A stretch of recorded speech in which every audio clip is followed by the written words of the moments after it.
Bona tarda a tothom i benvinguts i benvingudes a l'ofrena floral de la ciutat de Mataró en record del president Lluís Companys, que va ser afusellat fa 81 anys. En primer lloc, la senyora Núria Font, aquí al meu costat, que és membre del grup de recerca de la memòria històrica de Mataró, farà una breu ressenya de la figura de Lluís Companys. Bona tarda. Avui, 15 d'octubre, som aquí per retre homenatge al president Lluís Companys en el 8è aniversari del seu assassinat. L'11 d'octubre del 2016, en compliment de la llei de memòria històrica, el Memorial Democràtic de Catalunya va declarar el dia 15 d'octubre com dia en memòria de les víctimes de la Guerra Civil i de la repressió franquista. Aquest acord s'ajusta a les resolucions i informes de la ONU sobre la promoció de la veritat, la justícia, la reparació i les garanties de no repetició de fets semblants. Lluís Companys i Jovent va néixer el 1882 al Tarròs, Tàrrega, l'Alt Urgell. Estudia dret a la Universitat de Barcelona, on s'implica en política com a republicà i catalanista. Per aquesta militància serà empresonat per primera vegada. Un cop llicenciat, començà a treballar com a advocat de sindicalistes. També escriu com a periodista en diaris republicans. El 1916 fundà el Partit Republicà Català amb el Francesc Layret, el seu gran referent. El 1917 esdevingué regidor de l'Ajuntament de Barcelona, on, sobretot, treballà per la recollida de drets francesos refugiats de la Primera Guerra Mundial. El 1919, amb l'anarcosindicalista Salvador Seguí, són empresonats al Castell de la Mola, a Maó, per defensar la vaga de la canadenca. Francesc Layret fou assassinat a Barcelona i en nom de Companys es presentà a les eleccions generals del Partit Republicà Català. Sortí escollit i fou alliberat. Com a diputat, no només defensà la causa obrera, sinó també la rabassaire en Salvador Seguí. En 1922 va ser un dels fundadors de la Unió de Rabassaires. Segons l'historiador Jordi Pomés, Companys va revolucionar el camp, però en realitat va fer una gran feina de pacificació, perquè estava convençut que la justícia social i la pacificació anaven molt unides. També va dedicar molts esforços a crear cooperatives agràries per evitar els abusos dels comerciants. Va ser un autèntic reformador en el camp agrari. Durant la dictadura de Primo de Rivera, treballà com a advocat de rabassaires i fou empresonat de nou, entre d'altres raons, per denunciar el maltractament del llavors diputat a Corts, Francesc Macià. L'any 1931 es crea Esquerra Republicana de Catalunya. El partit guanya les eleccions del 12 d'abril a Catalunya i Companys s'elegeix com a alcalde i governador civil i proclama la república quan el rei Alfons XIII encara no havia abandonat Espanya. Al juny, Companys esdevingué diputat a les Corts, on votà a favor del vot femení. El 1932 va ser diputat i president del Parlament. Va ser també ministre de Marina de Gazanya. Tornarà a ser diputat per Barcelona fins que al gener de 1934, al morir sobtadament Macià, fou escollit 123è president de la Generalitat de Catalunya. La legislatura va ser molt intensa, amb lleis sanitàries, culturals i a favor de la pagesia, com la llei de contractes de conreu. El 6 d'octubre de 1934 proclamà l'Estat català de la República Federal Espanyola i a redós se suspengué l'Estatut d'Autonomia i s'empresonà a tot el govern català per rebel·lió. Els condenaren a 30 anys de presó, però el febrer de 1636, en la victòria del Front Popular, el govern serà amnistiat i la Generalitat reprengué les seves funcions. Durant la Guerra Civil destacà pel seu equilibrisme polític entre les diferents forces revolucionàries. Al gener de 1939, a l'entrada dels franquistes a Barcelona, s'exilià a la Bretanya francesa amb la seva família. Allà és detingut per la Gestapo a petició de l'ambaixada espanyola i lliurat a les autoritats franquistes. A Madrid fou torturat i s'inicià un procés de guerra que considerem. Fou afusellat el 1940, tal dia com avui, a 2:15 de la matinada, al castell de Montjuïc i posteriorment enterrat al fossat de la Pedrera.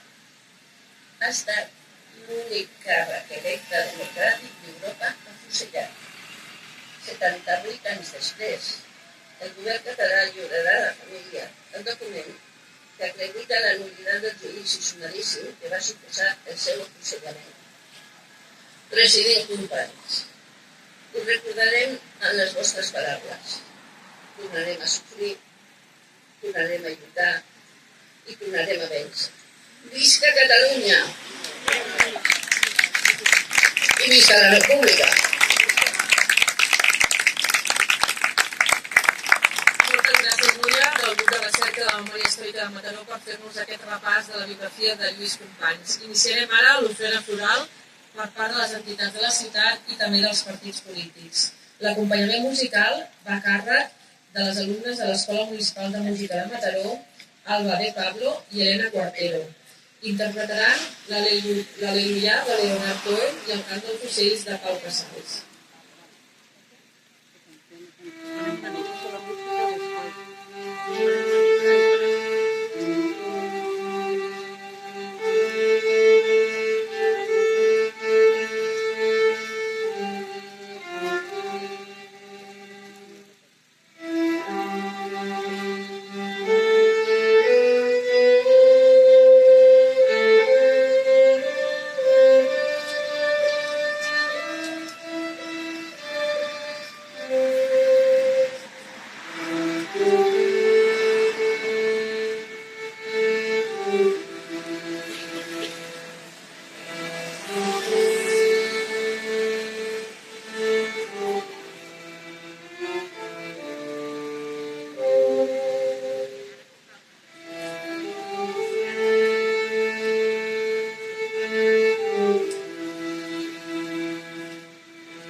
Esquerra és la corporació municipal que realitza l'ofrena floral institucional i després, a continuació, s'interrogarà els segadors de l'himne nacional de Catalunya.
Gràcies a tots i totes per la vostra assistència.